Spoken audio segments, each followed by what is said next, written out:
안녕하세요. 오늘은 좀 흥미로운 기업 이야기를 좀 해볼까 하는데요. 요즘같이 뭐랄까 경제 상황이 그렇게 좋지만은 않은데도 가격을 올렸더니 오히려 수요가 더 늘어나는 그런 좀 신기한 현상을 보이는 회사가 있습니다. 바로 스위스 스포츠웨어 브랜드 온홀딩스입니다. 어떻게 이게 가능할까요? 오늘 한번 깊이 파고 들어가 보시죠. 온홀딩스 아마 그 독특한 디자인의 러닝화나 스니커즈로 여러분도 익숙하실 수 있어요. 특히 그 테니스 왕제 로저 페더러랑 같이 하면서 브랜드 인지도가 확 올라갔잖아요. 네, 맞아요. 페더러 효과가 분명히 있었죠. 근데 이게 단순히 그냥 유명세만 있는 게 아니라 실제 경영 성과가 정말 놀랍습니다. 오늘 저희는 이 온홀딩스의 가장 최근 실적 발표를 좀 보면서요. 이 회사가 어떻게 성공하고 있는지, 특히 그 대담한 가격 전략하고 좀 남다른 고객층, 여기에 비밀이 있는 것 같거든요. 과연 이 성공 뒤에 어떤 이야기가 숨어 있을지 한번 파헤쳐 보겠습니다. 혹시 여러분께서 새로운 비즈니스 모델이라든지 아니면 소비 시장의 어떤 미묘한 변화 같은 데 관심이 많으시다면요. 또는 좀 역발상 전략으로 성공한 그런 케이스가 궁금하시다면 오늘 이 온홀딩스 이야기가 아주 흥미로운 참고가 될 것 같습니다. 자, 그럼 본격적으로 한번 시작해 볼까요? 먼저 온홀딩스가 최근에 발표한 실적부터 좀 봐야 할 것 같아요. 올해 들어서 벌써 세 번째로 연간 매출 목표랑 이익률 전망치를 또 올렸다는 거예요. 네, 이게 한두 번도 아니고 세 번이라는 게 중요하죠. 그렇죠. 이건 정말 보통 일이 아닌 것 같은데요. 네, 맞습니다. 그냥 한 분기 실적이 잠깐 좋았다 이런 거랑은 차원이 다른 이야기죠. 연간 목표치를 계속해서 그것도 계속 올린다는 건 회사가 스스로 예상했던 것보다 훨씬 더 빠르게 성장하고 있다는 아주 강력한 신호거든요. 자기들이 세운 목표치마저도 이제는 너무 낮게 느껴질 만큼 실제 성장세가 대단하다는 거죠. 시장의 기대를 계속 뛰어넘고 있는 겁니다. 구체적인 숫자를 보면 이게 더 와닿는데요. 2025년 예상 순매출액을 원래 29억 1천만 스위스 프랑이었는데 이걸 29억 8천만 스위스 프랑으로 올렸어요. 달러로 하면 이게 대략 한 37억 6천만 달러 정도 되는 규모죠. 네, 매출 규모도 상당하죠. 근데 더 놀라운 건 이익률이에요. 예상 매출 총이익률을 기존에 한 60.5%에서 61% 사이로 봤는데 이걸 무려 62.5%까지 올렸습니다. 와, 62.5%면 정말 높은 수준인데요. 그러니까 매출도 늘고 수익성도 좋아지고 이게 동시에 그것도 아주 가파르게 일어나고 있다는 뜻이죠. 바로 직전 3분기 실적만 봐도 이 기세가 그대로 나타납니다. 매출이 7억 9,440만 스위스 프랑. 이게 작년 같은 기간보다 24.9%, 거의 25%나 늘어난 건데요. 시장 분석가들이 예상했던 게 한 7억 2천만 대였거든요. 네, 7억 2,680만 스위스 프랑 정도였죠. 이걸 아주 가볍게 넘어섰습니다. 성장률 자체도 높지만 시장 예측을 훨씬 웃돌았다는 게 중요하죠. 여기서부터가 진짜 재밌는 부분입니다. 지난 7월 1일에 일부 제품 가격을 올렸단 말이죠. 보통 가격 올리면 사람들이 좀 망설이거나 덜 사기 마련이잖아요. 그렇죠. 아무래도 가격 저항이라는 게 있으니까요. 근데 온홀딩스는 정반대였어요. 수요가 전혀 꺾이지 않았다는 겁니다. 오히려 더 단단해진 느낌. 이게 어떻게 가능했을까요? 마틴 호프만 CEO가 직접 이야기를 했어요. 고객들은 가격 인상에도 구매를 늦추지 않았다. 오히려 이번 분기에는 정가 판매 비중이 더 늘었다. 이렇게요. 정가 판매 비중이 늘었다는 게 핵심이네요. 네. 그러면서 덧붙인 말이 있는데 온홀딩스의 고객들은 가격 인상에 상대적으로 덜 민감한 경향이 있다. 이거죠. 가격 저항이 거의 없었다는 거예요. 바로 이 지점에서 온홀딩스 성공의 중요한 이유, 그 고객층의 특성이 딱 드러나는 거죠. 한마디로 말하면 구매력이 높은 소비자들이 주 고객이라는 겁니다. 이런 분들은 가격 자체보다는 브랜드 가치라든지 제품의 혁신성, 디자인 이런 거에 좀 더 비중을 두는 경향이 있거든요. 가격표만 보는 게 아니라는 거군요. 그렇죠. 특히 온홀딩스의 가장 큰 시장인 미국을 보면 예를 들어 코치 핸드백이나 버켄스탁 샌들 같은 약간 고가 라인, 프리미엄 제품 소비는 여전히 잘 되고 있어요. 오히려 좀 저소득층에서 쓰는 생필품 소비는 좀 줄어드는 모습인데 온홀딩스는 그 앞쪽 프리미엄 소비 패턴에 속한다고 볼 수 있는 거죠. 그러니까 경기를 타는 방식이 좀 다른 거네요. 네, 맞습니다. 이게 바로 온홀딩스가 추구하는 프리미엄 포지셔닝 전략이 아주 성공적으로 먹히고 있다는 증거예요. 여기서 이 프리미엄 전략이라는 게 그냥 비싸게만 파는 게 아니라 품질, 혁신, 디자인, 또 브랜드 스토리 이런 걸 통해서 소비자한테 뭔가 특별함, 가치를 주고 그걸로 가격 결정력을 갖는 전략이거든요. 실제로 제품 가격대를 보면 그 전략이 딱 보이긴 해요. 예를 들어서 인기 많은 러닝화 라인 중에 클라우드 몬스터라고 있는데 이게 시작 가격이 $170예요. 꽤 높죠. 그 로저 페더러랑 같이 만든 테니스와 로저 프로는 $220 나가고요. 일반적인 스포츠 브랜드 주력 제품들보다는 확실히 좀 높은 가격대죠. 네, 그렇죠. 그런데도 소비자들이 기꺼이 산다는 건 그만큼 제품이나 브랜드에 대한 만족도, 충성도 이런 게 높다는 뜻이겠죠. 맞습니다. 가격을 올렸는데도 수요가 그대로거나 오히려 늘어난다는 건 그냥 부자 고객이 많아서 이걸로는 설명이 좀 부족해요. 그 고객들이 가격 인상을 그럴만하다 하고 납득할 만한 이유가 있어야 하거든요. 그렇죠.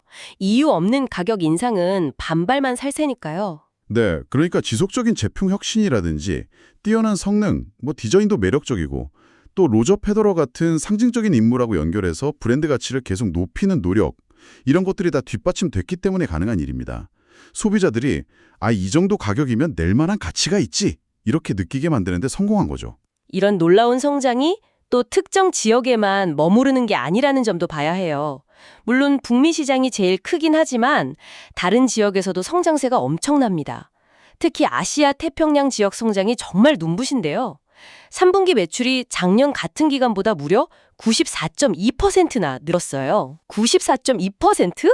와. 거의 2배잖아요, 이건 정말 엄청난 수치 아닌가요? 네, 정말 이례적인 성장률이죠. 이 아시아 지역의 폭발적인 성장이 온홀딩스의 미래 성장 가능성을 보여주는 아주 중요한 지표라고 봅니다. 단순히 그냥 숫자가 높다, 이걸 넘어서 구체적으로 중국이나 일본, 한국 같은 어떤 시장에서 어떤 이유로 이렇게 성장하는지를 좀 더 깊이 볼 필요가 있어요. 네, 그 원인이 궁금하네요. 아마도 서구 브랜드에 대한 선호도도 있을 거고 건강이나 레저 활동에 대한 관심이 늘어난 것도 있겠고 또 온홀딩스 특유의 기술력이나 디자인이 아시아 소비자들한테 좀 매력적으로 다가갔을 가능성이 높죠. 여기서 이렇게 성공한다는 건 온홀딩스가 그냥 서양에서 인기 있는 브랜드 이걸 넘어서 진짜 글로벌 브랜드로 커가고 있다는 걸 보여주는 겁니다. 하지만 이렇게 잘 나가는 온홀딩스에게도 어려움은 있었죠. 다른 많은 글로벌 브랜드들처럼요. 주로 베트남이나 중국에서 만들어서 미국으로 수출하는데 여기에 붙는 관세 문제가 있었잖아요. 네, 그 관세 부담이 있었죠. 사실 이번에 가격 올린 데는 이렇게 늘어난 수입 비용 부담을 좀 줄여보려는 현실적인 이유도 분명히 있었을 거고요. 여기서 또 한 번 그 마틴 호프만 CEO의 자신감이 나타나요. 관세 문제에 대해서 우리가 내야 할 관세 충분히 감당할 수 있다. 이렇게 말하면서 오히려 예상했던 것보다 더 좋은 마진을 기록하고 있다고 강조했습니다. 관세를 내고도 마진이 더 좋아졌다. 네, 이 말이 여러 가지 의미가 있을 수 있는데 첫째는 아까 말한 그 강력한 가격 결정력 덕분에 관세 비용 늘어난 걸 가격에 잘 반영했거나 둘째는 생산이나 운영 효율을 높여서 비용 압박을 내부적으로 잘 흡수했거나 아니면 이 두 가지가 같이 작용했을 수도 있고요. 뭐가 됐든 대단하네요. 중요한 건 이런 외부적인 비용 압당 요인을 성공적으로 관리하고 오히려 수익성을 더 좋게 만드는 능력을 보여줬다는 점입니다. 브랜드 힘도 있고 운영 능력도 뛰어나다는 걸 증명한 거죠. 이런 자신감을 보여주듯이 온홀딩스는 앞으로 몇 달 그리고 내년 초까지는 추가로 가격 올릴 계획은 없다고 딱 선을 그었어요. 너무 가파르게 달려왔으니까 잠시 숨을 고르면서 지금의 성장세를 좀 안정적으로 가져가겠다. 이런 뜻으로 보이는데요. 정확합니다. 지금 이 강력한 성장 모멘텀을 유지하면서 시장 상황을 좀 더 보겠다는 그런 전략적인 판단 같아요. 막 무리하게 계속 가격을 올리면 어렵게 쌓아온 고객 충성도에 좀 금이 갈 수도 있으니까요. 그렇죠. 타이밍 조절이 중요하겠네요. 네, 성장하고 수익성 사이에서 가장 좋은 균형점을 찾아가려는 좀 신중한 움직임이라고 볼 수 있습니다. 지금 가격에서도 충분히 원하는 수익을 내고 있다는 자신감의 표현이기도 하고요. 그리고 또 하나, 온홀딩스에 좀 대담함이 보이는 전략이 있습니다. 바로 할인 정책인데요.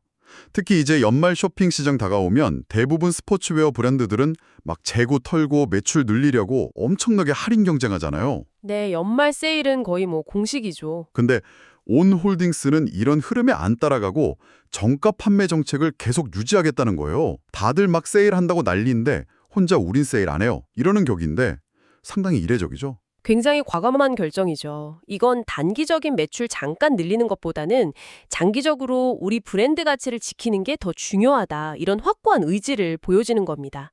할인을 너무 자주 하면 브랜드의 그 프리미엄 이미지가 좀 깎이고 소비자들이 정가를 믿지 않게 될 수도 있거든요. 아, 어차피 할인할 텐데 뭐 이런 생각? 그렇죠. 온홀딩스는 그런 위험을 피하겠다는 겁니다. 물론 할인 기다렸던 일부 고객들은 놓칠 수도 있겠죠. 하지만 이 전략이 역설적으로 할인 안 해도 팔리는 브랜드라는 자신감을 딱 보여주면서 오히려 기존 충성 고객들의 만족감을 높이고 브랜드의 희소성이나 가치를 더 강화하는 효과도 있을 수 있습니다. 와, 정말 제품력하고 브랜드 파워에 엄청난 자신감이 없으면 못할 전략이네요. 이런 여러 가지 긍정적인 소식들이 나오면서 시장 반응도 바로 나타났습니다. 실적 발표하고 나서 개장 전 거래에서 온홀딩스 주가가 8%나 올랐어요. 네, 투자자들이 일단은 굉장히 긍정적으로 평가했다는 신호죠. 회사의 성장성, 수익성 다 좋게 보고 있다는 거겠죠? 네, 단기적인 시장 반응은 분명 좋았습니다. 그런데 이걸 조금 더 길게 볼 필요는 있어요. 이렇게 실적이 잘 나왔음에도 불구하고 온홀딩스 주가는 올해 전체로 보면 연초 대비해서 한 35% 정도 하락한 상태로거든요. 아, 실적은 좋은데 주가는 오히려 떨어져 있었다고요? 네, 이게 뭘 보여주냐면 개별 회사가 아무리 경영을 잘해도 전체적인 시장 상황, 예를 들어 금리 인상 걱정이라든지 경기 침체 가능성 아니면 경쟁이 심해진다든지 하는 그런 거시적인 요인들이 주가에 더 큰 영향을 줄 수도 있다는 점입니다. 그렇군요. 회사 자체만 보는 게 아니라 시장 전체를 봐야 하는군요. 그렇죠. 기업 펀더멘털이 아무리 좋아도 시장 전체 분위기나 투자 심리에 따라서 주가는 얼마든지 다르게 갈 수 있다는 걸 염두에 둬야 합니다. 자, 그럼 오늘 온홀딩스에 대한 이야기 한번 종합적으로 정리를 해볼까요? 온홀딩스는 일단 강력한 브랜드 파워가 있고요. 이걸 바탕으로 가격 변화에 상대적으로 좀 둔감한 고소득층 중심의 탄탄한 고객 기반을 확보했습니다. 네, 그게 아주 중요한 부분이죠. 여기에 혁신적인 제품하고 프리미엄 가격 전략이 딱 시너지를 내면서 가격 인상이나 관세 같은 외부 압력에도 흔들리지 않고 오히려 놀라운 성장세를 계속 보여주고 있다. 이렇게 요약할 수 있겠네요. 핵심을 다시 짚어보면 경쟁이 엄청 치열한 시장에서 할인 안 한다는 그 과감한 정가 정책을 유지하면서 브랜드 가치를 지키는 전략, 그리고 또 아시아 시장에서의 그 폭발적인 성장세, 이게 온홀딩스 성공을 이끄는 양쪽 날개라고 할 수 있겠습니다. 네, 쌍두마차군요. 그렇죠. 그리고 또 외부적인 비용 압박 요인들을 아주 성공적으로 관리하면서 수익성까지 개선시키는 그 탁월한 운영 능력도 정말 주목할 만한 부분입니다. 현재까지는 진짜 위기를 기회로 만드는 교과서 같은 사례를 보여주고 있다고 평가할 수 있겠네요. 네, 오늘은 가격 인상이라는 어려운 숙제를 오히려 성장의 발판으로 삼은 온홀딩스의 아주 흥미로운 성공 방정식을 깊이 있게 들여다보았습니다. 남들 다 가는 길 따라가지 않고 자기만의 길을 가는 모습이 참 인상적이네요. 여기서 마지막으로 여러분께 한 가지 질문을 좀 던져드리고 싶습니다. 온홀딩스 사례처럼 프리미엄 브랜드가 요즘같이 경제적으로 좀 불확실한 시대에도 강력한 가격 결정력을 유지하고 심지어 더 강화하려면 단순히 그냥 그 부유층 고객에게만 기댈 게 아니라 또 어떤 본질적인 요소들이 더 필요할까요? 뭘까요? 예를 들어 제품의 혁신성일까요? 아니면 정말 독보적인 디자인, 아니면 강력한 커뮤니티를 만드는 거, 혹은 또 다른 뭔가가 있을까요? 온홀딩스의 성공 전략이 혹시 여러분이 계신 분야나 다른 산업에는 어떤 통찰력을 줄 수 있을지 한번 생각해 보시는 것도 꽤 흥미로운 지적 탐험이 될 것 같습니다. 네, 오늘 저희와 함께 이 깊이 있는 분석 함께 해주셔서 정말 감사합니다. 다음에도 여러분의 지적 호기심을 자극할 만한 흥미로운 주제로 다시 찾아뵙겠습니다.